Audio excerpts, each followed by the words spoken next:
7 genius retirement hacks to maximize your wealth and freedom. Welcome back to the Money Mastery Unleashed podcast. I'm your host, Adam Olson, and today we're diving deep into 7 strategic retirement hacks that can help you maximize your wealth and enjoy a stress-free retirement. Now, these aren't your average tips. These are powerful moves that most people overlook, and they can actually make a really big difference in how you live during your golden years.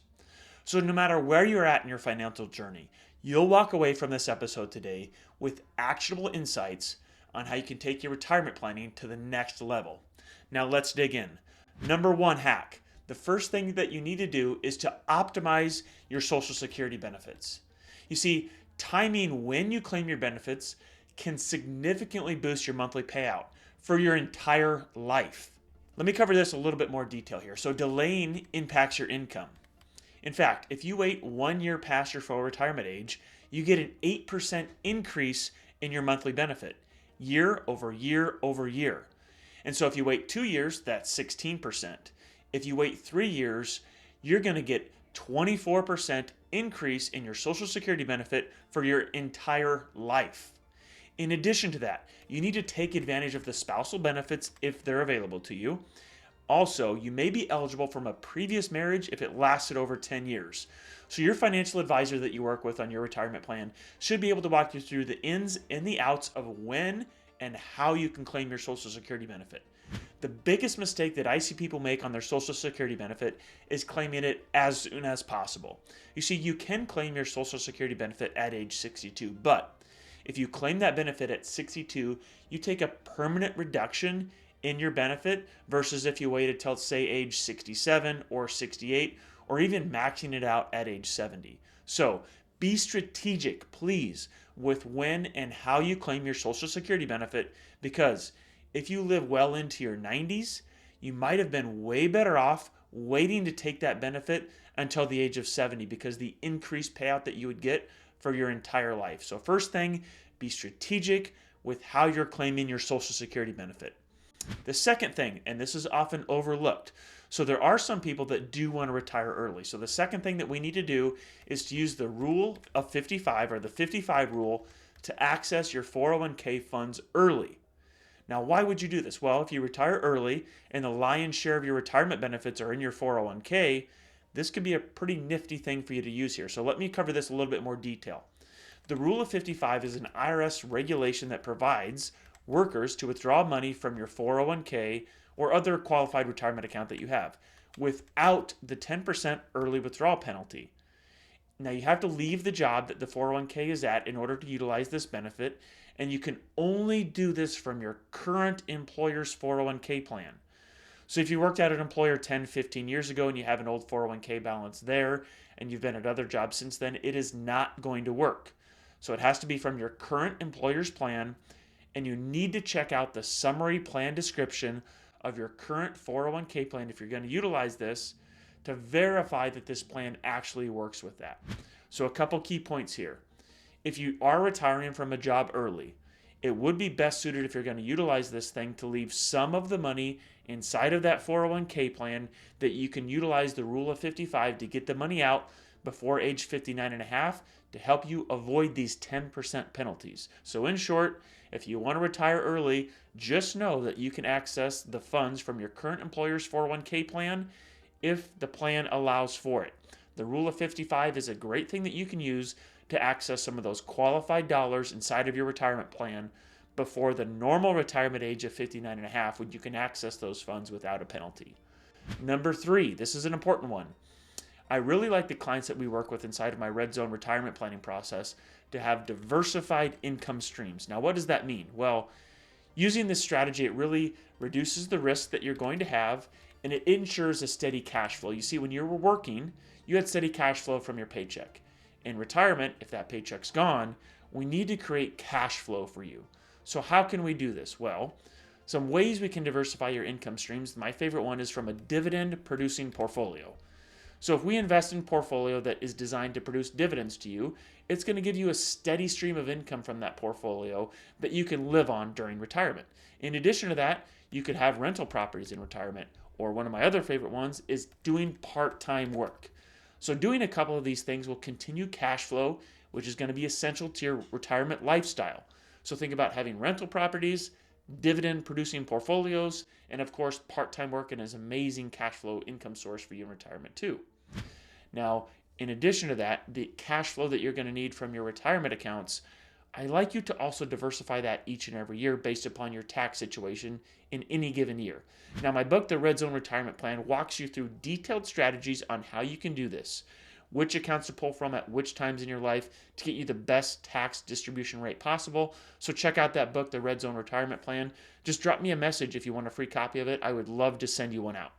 In addition to that, one other thing that we need to hit on here is that cash flow is going to be king for you in retirement time. And so when people enter retirement, I really like you to have a large amount of cash on hand, anywhere from 6 times your monthly expenses to 12 times your monthly expenses, so that if things happen, you have cash on hand to deal with those emergencies.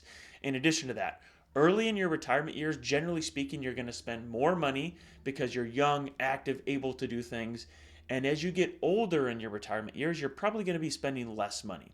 So you need to plan for that inside of your cash flow plan as well. Maybe have some more income early on and getting lower as the years go on because you're not going to be as vibrant and youthful as you once were. Now let's move on to number 4 here. This is a big one for you. Max out your Roth IRA for tax-free growth and tax-free distributions. Now, why would you do this? Well, because if you have tax-free withdrawals, tax-free income that you can pull from your Roth account, it is going to give you more flexible spending and more cash flow access to your money in retirement when you need it the most. In short, I always coach clients that I work with that you should pay the taxes now while you're young and you still have the income to pay those taxes, because then in retirement, guess what? You could enjoy that tax-free income, that tax-free cash flow from your Roth accounts. But there are income limits and contribution limits on these Roth accounts. So if you're under 50, you can only put in $7,000 here in 2024. If you're over 50, you can put in $8,000 per year inside of your Roth account. Now, I encourage people to do this even if you're in your 50s and 60s, because those contributions grow tax-free and you can take them out tax-free. And if you leave them to a beneficiary, guess what? They inherit them income tax-free. So a Roth is a very powerful tool. And if you're watching this and you have kids or grandkids that do have income and they're not contributing to a Roth IRA, I would highly encourage you to have them contribute to a Roth account, because even if you catch somebody $50 a month when they're 18 or $100 a month in their 20s, doing that for their whole life can add up to a lot of tax-free assets for them in the future. And let's not forget about these income limits. So if you're married filing jointly, okay, and you make over $230,000 here in 2024, some of your contribution limits are going to be limited to a Roth IRA.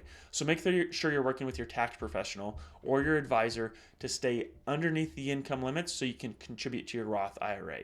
If you're over those limits, you might want to consider a backdoor Roth strategy so you can continue to fund that Roth IRA account. Let's move on to number 5 here. Take advantage of employer matching. Now, this is a no-brainer for your full-time employee. You should always take advantage of your employer match. But like I said, I love clients that work part-time in retirement.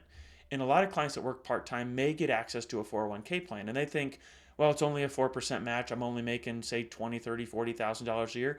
It's not that big a deal. It's still free money to you guys, okay? So I always encourage people, if you get access to a 401k plan that offers a match, at least take advantage of that max. Even if it's a relatively small dollar amount, it's still essentially free money that you're going to get. In addition to that, the clients that I work with, I always coach them to have a steady amount going in each paycheck. And so we max out that contribution ideally in late December. So I do this for a couple reasons. One, because I always like to be buying into the market, into the portfolio that you have inside your 401k. So we're always buying at averages over the course of a year. And also, some plans, if you max it out, say halfway through the year, you might actually be limited on the amount of match that you get. So work with your HR, work with your 401k department at work. Make sure that you're contributing steadily each and every paycheck throughout the year to maximize the 401k and also take full advantage of the match that's offered you inside of that plan. Now, if you're a self-employed person and you don't have that retirement plan that's sponsored through work, there are still options for you to do, such as a solo 401k or SEP or simple IRAs. So if you don't have one at work, reach out to somebody and set up a retirement plan for yourself if you're self-employed. Number 6, you need to leverage the HSA accounts. And I've talked about this extensively on this channel. But the HSA is a triple tax advantage account. Nothing out there like it. Money goes in pre-tax, grows tax-free, and as long as you take it out for the right things, you can get distributions, you guessed it, income tax-free. That's where the triple tax advantage comes from. Now, I love clients if you have the cash flow flexibility. Take those HSA dollars and invest the HSA dollars, let them grow over time, and pay from your current cash flow for your medical expenses today. Because through that power of compounding growth, we're going to have a lot of money saved up in retirement that we can use for medical expenses, long-term care needs, long-term care insurance, and any other medical bills that you may have go on in retirement. So triple tax advantage, take advantage of the HSA account if you have access to it. And lastly, you need to plan for taxes in retirement. So I've worked with a couple people recently that have thought, hey, we have all this money saved up and I'm just going to simply take out $8,000 a month from my 401k at work when I retire. But they forgot to account for this wonderful thing called taxes. So if you can be strategic with your tax planning in your 50s and 60s, you can set yourself up for a lot better retirement income strategy through using some tax diversification strategies today. So maybe we pay a little bit of taxes today to enjoy some tax-free income in the future. In short, a well thought out tax strategy can save you thousands of dollars each year because Roth accounts are going to give you tax-free income in retirement. A pre-tax account is going to be taxable income, and then maybe you have some brokerage accounts that are also may have some taxable income to you.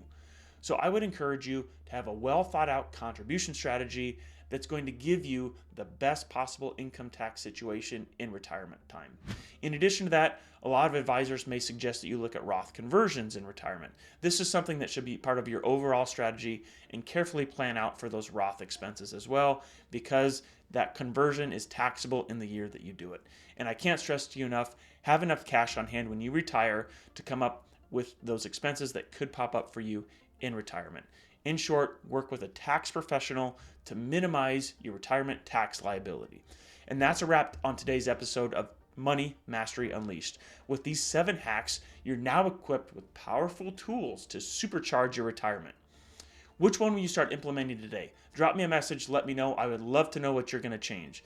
And if you're ready to create a customized Red Zone retirement plan, or you want help navigating these strategies, drop me a message. I would love to connect with you. And don't forget to please subscribe to the channel and leave me a review. If you found value in this episode, share it with somebody else that you think would enjoy it.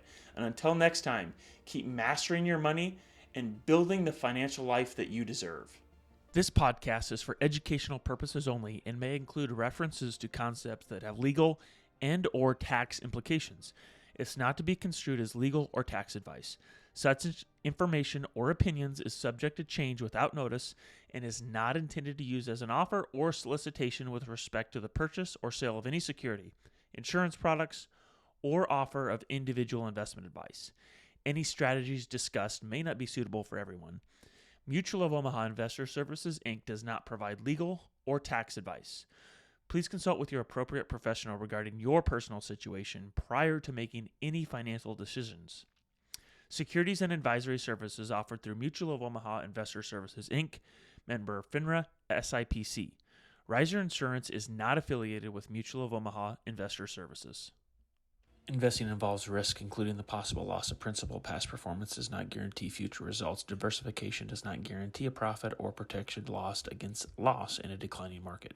Purchase of life insurance is subject to meeting underwriting requirements. There is no guarantee of an individual will be insured. Annuities are long-term investments designed for retirement purposes. Withdrawals of taxable amounts are subject to income tax, and if taken prior to 59.5, a 10% federal penalty tax may apply. Guarantees are backed by the claims paying ability of the issuer and are subject to their terms and conditions.